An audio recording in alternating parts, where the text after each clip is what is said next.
이제 우리 함께 찬송하시겠습니다. 찬양은 거룩하신 하나님이라고 하는 찬양입니다. 함께 찬양하시겠습니다.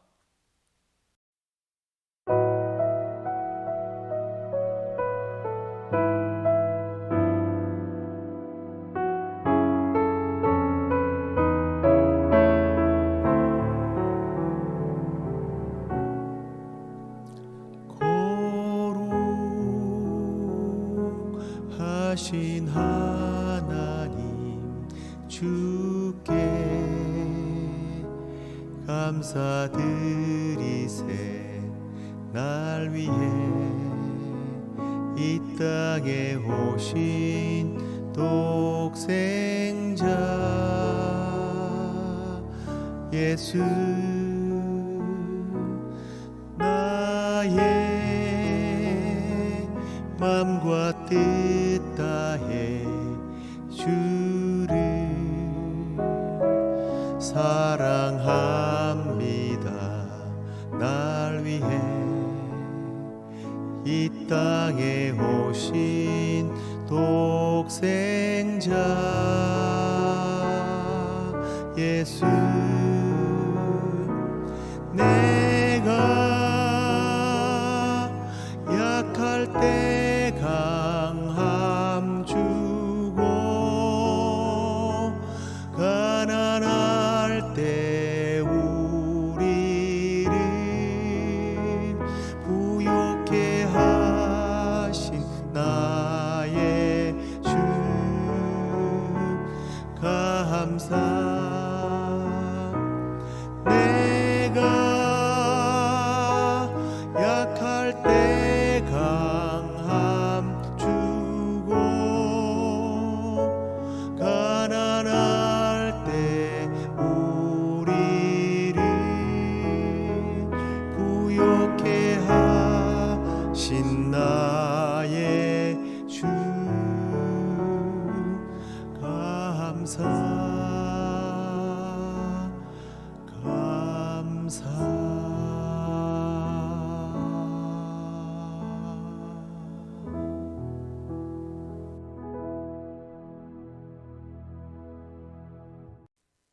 함께 사도신경으로 신앙 고백드리겠습니다. 전능하사 천지를 만드신 하나님 아버지를 내가 믿사오며 그 외아들 우리 주 예수 그리스도를 믿사오니 이는 성령으로 잉태하사 동정녀 마리아에게 나시고 본디오 빌라도에게 고난을 받으사 십자가에 못 박혀 죽으시고 장사한 지 사흘 만에 죽은 자 가운데서 다시 살아나시며 하늘에 오르사 전능하신 하나님 우편에 앉아 계시다가 저리로서 산자와 죽은 자를 심판하러 오시리라.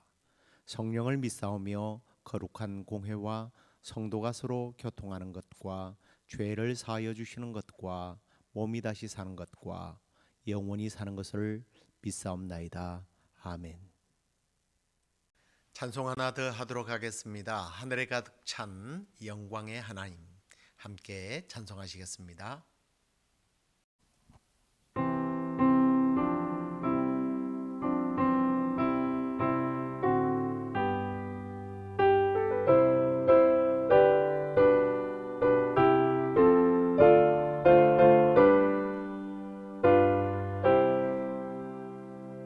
하늘에 가득 찬 영광의 하나님, 온 땅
주의 뜻 받들어 참되게 살아가며 주 말씀 따라서 용감하게 하소서. 권능과 지혜와 사랑 은혜의 하나님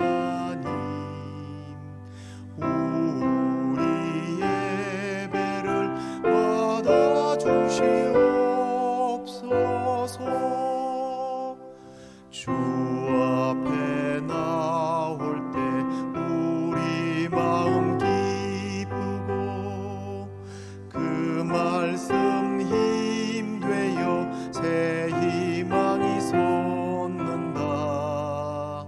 고난도 슬픔도 이기게 하시옵고 영원에 이때요 살아가게 하소서. 우리의 자랑과 기쁨 생명의 하나님 우리 예배를 받아주시옵소서.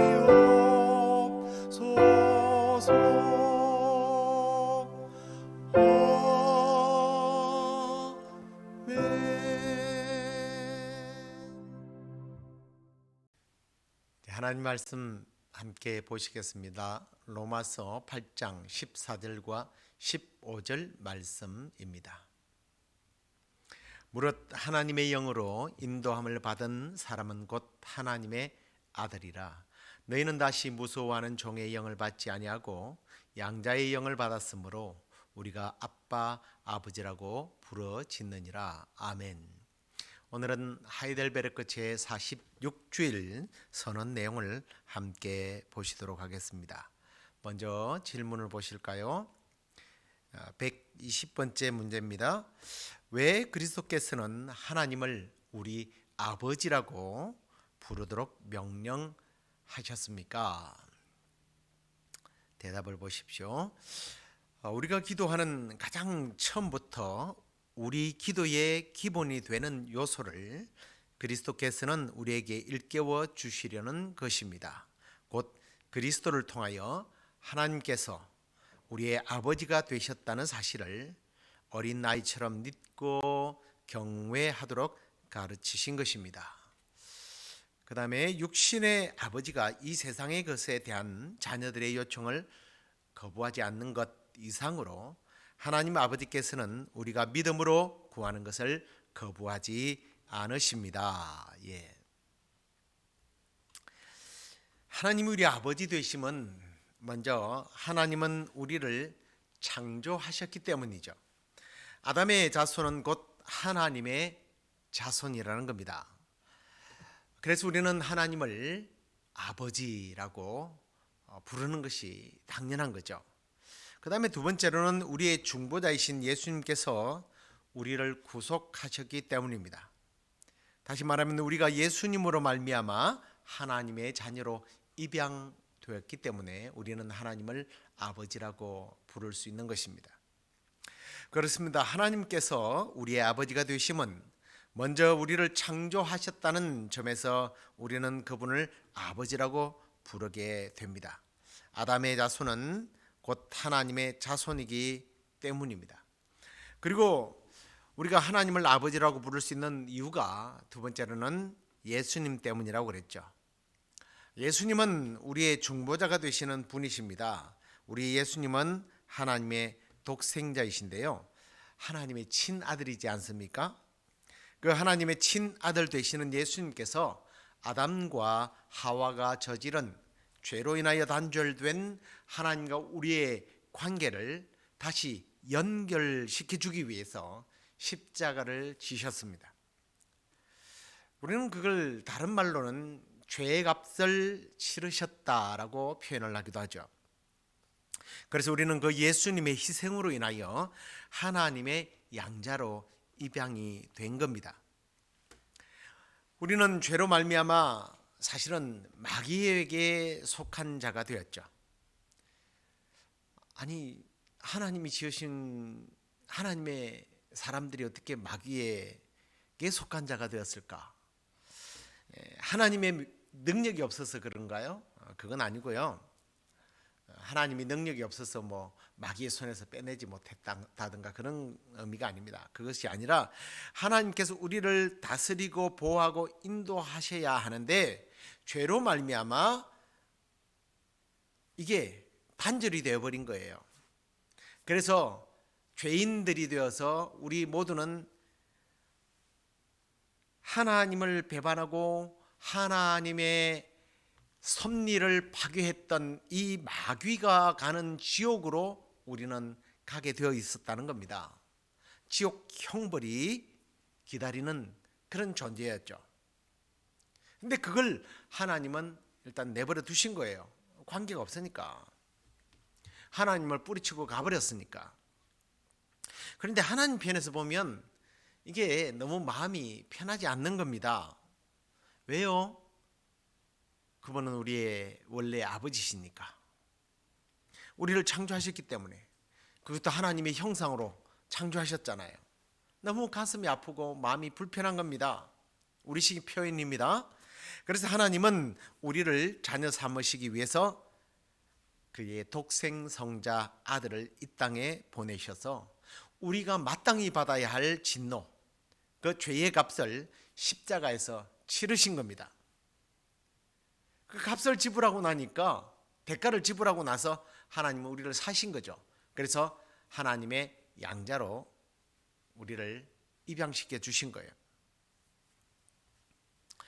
물론 그냥 가만히 있기만 해도 그런 은혜가 주어지는 것일까? 그건 아닙니다.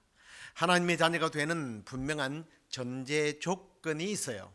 그걸 예수님께서는 요한복음 1장 12절에 이렇게 말합니다. 영접하는 자 곧 그 이름을 믿는 자들에게는 하나님의 자녀가 되는 권세를 주신다. 하나님의 자녀가 되기 위해서는 먼저 예수 그리스도를 믿어야 된다는 겁니다. 나를 대신하여 하나님의 아들이 십자가를 지셔서 죄값을 치러 주셨다라는 사실을 인정하고 예수 그리스도가 그래서 내 삶에 필요하다는 사실을 마음으로 믿고 입으로 시인하면, 그분이 나의 구세주라고 시인하면 하나님의 자녀가 된다는 겁니다. 그렇게 믿을 때에 하나님 말씀이 이렇게 말하네요. 너희가 다 믿음으로 말미암아 그리스도 예수 안에서 하나님의 아들이 되었다. 하나님의 자녀가 되었다는 거예요. 우리가 믿을 때에, 예수 그리스도를 믿을 때에 하나님의 아들과 딸이 되게 하셨다는 겁니다. 정말 여러분이 예수 그리스도를 믿습니까? 그러면 여러분은 하나님의 자녀가 된 거예요. 그래서 하나님을 감히 우리는 아버지라고 부를 수 있게 된 것입니다. 사도 바울은 그냥 아버지라고 부르는 것이 아니라 너무 친밀해서 오늘 우리가 읽었던 말씀에 보면 너희는 다시 무서워하는 종의 영을 받지 아니하고 양자의 영을 받았으므로 우리가 하나님을 아빠 아버지라고 부르짖을 수 있다라고 말씀하고 있습니다. 아빠 아버지. 그러면 우리가 어떤 하나님의 자녀로 바뀌게 되면 어떤이 아니라 우리가 하나님의 자녀가 되고 나면 어떤 뭔가 이렇게 좀 두드러지게 드러나는 뭐가 보여지는 게 있어야 되잖아요. 외형적인 육적인 변화, 그걸 우리는 이제 화학적 변화라고 그렇게 부르기도 하는데요. 다시 말하면 내가 예수 그리스도를 영접하는 순간 우리에게 어떤 물리적이고 화학적인 육신적인 변화가 일어나느냐라는 겁니다. 근데 육신적인 어떤 영적 변화는 일어나지 않죠. 죄송합니다. 영적이 아니라 육신적인 화학적 변화는 일어나지 않죠. 그 대신에 영적 변화가 일어납니다.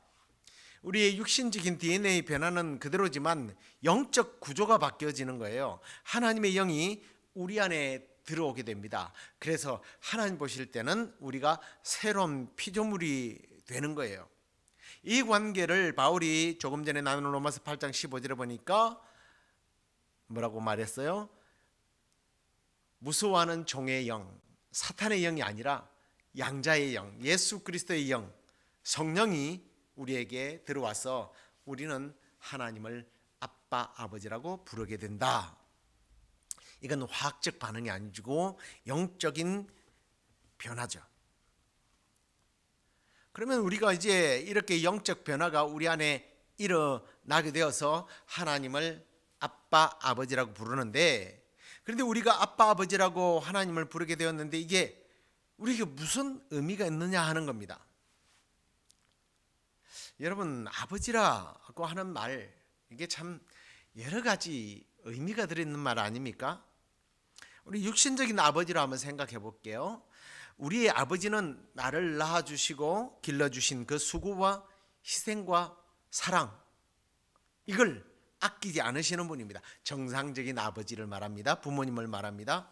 그 우리의 부모님은 아빠라고 꼭 이렇게 지칭하지 않겠습니다. 우리의 부모님은 나의 버팀목이 되어주고요, 나의 후원자가 되어주죠. 최고의 후원자가 부모 아닙니까? 그런 아버지에 대해서 우리가 당연히 존경과 사랑을 담아서 어떻게 불러야 돼요? 아버지라고 불러야죠. 이건 너무 자연스러운 거예요. 너무나 당연한 겁니다. 그런데 만약 그 하나님을 나의 아버지라고 당당하게 부르지 못하면 어떻게 된 걸까요? 하나님께서는 흉악한 죄인들인 우리를 위해서 자기 아들을 희생해서 죄값을 치르게 하시고 지옥의 자리에서 천국의 자리로 옮겨주셨고, 그분이 우리를 자녀로 삼아주셨다고 한다면 당연히 하나님을 아버지, 이게 부르는 게 너무 당연한 건데 이걸 그렇게 부르지 못한다면 이건 우리가 뭐라고 부르냐면 거짓된 믿음이라고 부릅니다. 그래서 우리가 오늘 제가 요절 구절로 읽었던 로마서 8장 14절 이하에는 이렇게 말하는 거예요. 무릇 하나님의 영으로 인도함을 받은 사람은 곧 하나님의 아들이다. 그래서 너희는 다시 무서워하는 종의 영을 받지 아니하고 양자의 영을 받았으므로 우리가 아빠, 아버지라고 부르짖는 것이 당연하다. 그리고 성령이 친히 우리의 영과 더불어 우리가 하나님의 자녀인 것을 증명해 준다. 육신적인 변화는 일어났지 않지만 성령의 변화가 일어나서 성령님께서 우리의 영과 더불어서 우리가 하나님의 자녀가 되어서 하나님을 아버지라고 자연스럽게 부르도록 되어 있다라는 겁니다. 그럼 자연스럽게 반대로 부르지 못한다면 아직까지 영이 우리 안에 들어오지 않았다. 이건 거짓된 믿음이기 때문에 성령님께서 아시고 안 들어오신 거죠.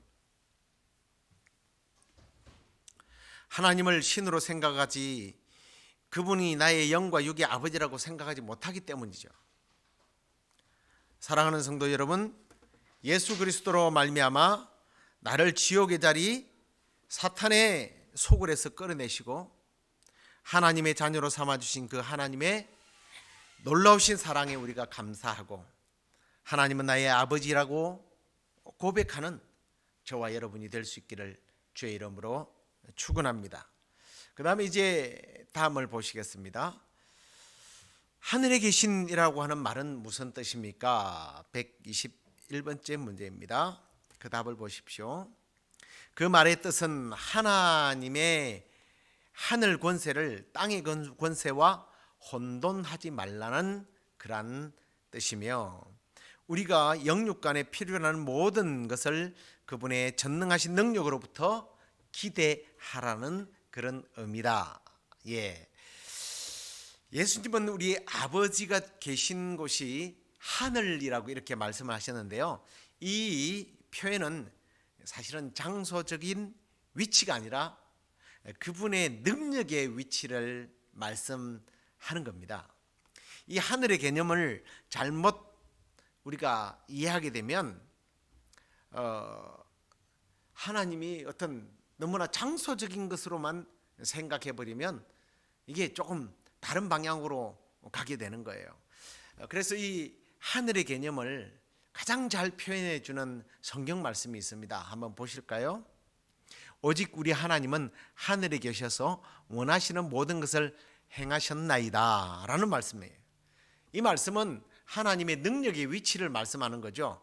그 어떤 제약이 없다. 하늘이라고 하는 이 표현은 어떤 제약이 없다라는 거예요.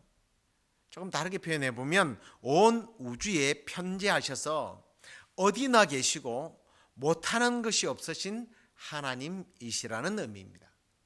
그래서 이 하늘에 계시다고 하시는 이 표현은 하나님의 전지, 전능하신 그 모습을 잘 표현해 주고 있는 거죠. 우리 아버지 하나님은 이 땅의 아버지, 곧 우리의 육신의 부모들과 너무나 대조적인 분이라는 거죠. 그래서 하늘에 계신 분이십니다 라고 예수님은 말씀하십니다. 그래서 우리 하나님 아버지는 영광에 있어서, 어떤 능력, 그 힘에 있어서, 신분과 어떤 속성에 있어서 우리의 육신의 아버지와 너무나 다른 분이다. 이 표현이 하늘에 계십니다 라고 하는 표현으로 예수님은 구분하셨습니다. 그래서 우리 하나님 아버지는 이 땅의 부정과 부패와 자유가 어떤 속박당하는, 또 공격 앞에서 이러지도 저러지도 못하는 우리의 육신의 아버지와 달라서 우리가 이 땅의 부정부패와 자유를 속박당하고 공격당하는, 또 이러지도 저러지도 못하는 우리를 그런 장애로부터 완전히 벗어나게 하시는 그런 아버지, 또 우리가 필요한 것들을 풍성하게 공급해 주시는 하나님, 이게 하늘에 계시다는 의미입니다. 자, 그러면서도 한편으로는 장소적 개념도 물론 들어 있습니다. 하나님은 하늘에서 거룩한 천사들과 그리고 먼저 간 하나님의 백성들, 성도들과 함께 하늘이라고 하는 장소에 계십니다. 그래서 이사야는 이렇게 표현을 합니다. 하늘은 나의 보좌다라고 하나님이 선포했다고 말씀하고 있고, 예수님은 내 아버지 집에는 거할 곳이 많다, 분명히 장소적 개념을 말씀합니다. 하지만 우리 하늘에 계신 우리 아버지는 영이시기에, 무한하시기에 어디든지 계십니다. 온 우주는 다 하나님의 것입니다.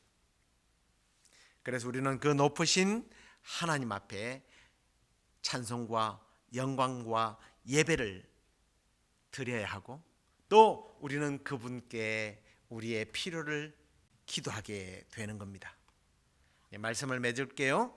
예수님은 주기도문을 통하여 하나님은 우리의 아버지가 되시며, 그분은 하늘에 계셔서 영광 중에 우리를 보호하고 다스리시며 당신의 긍휼과 사랑을 무한적으로 공급해 주시는 좋으신 아버지시다라고 가르치셨습니다.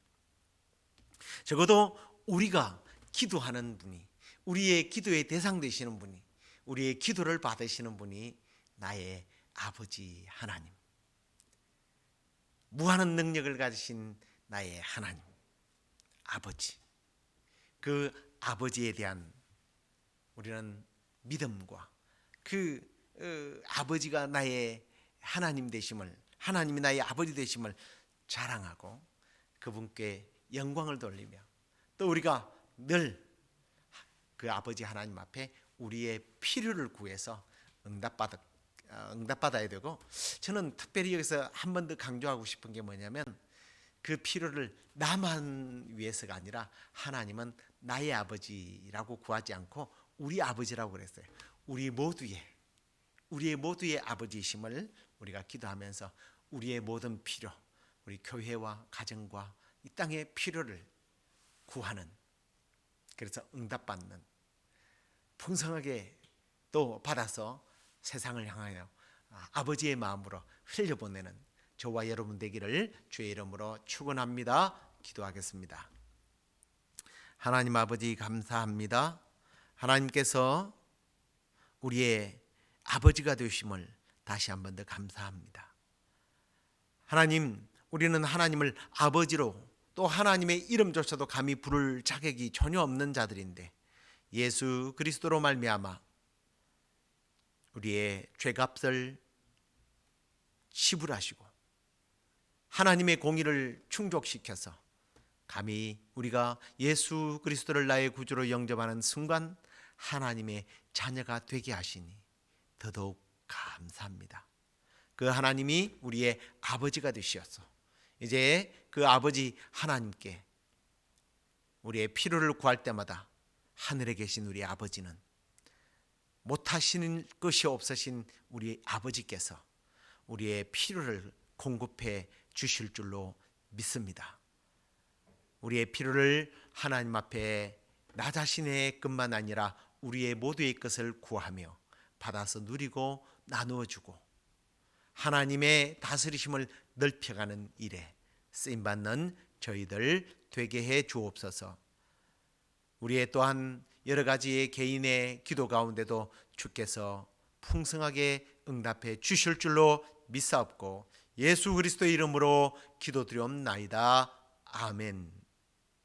하늘에 계신 우리 아버지여, 이름이 거룩히 여김을 받으시오며 나라의 임하옵시며 뜻이 하늘에서 이룬 것 같이 땅에서도 이루어지이다.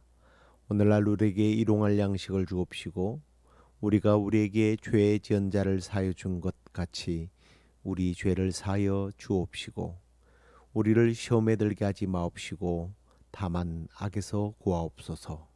대개 나라와 권세와 영광이 아버지께 영원히 있사옵나이다. 아멘.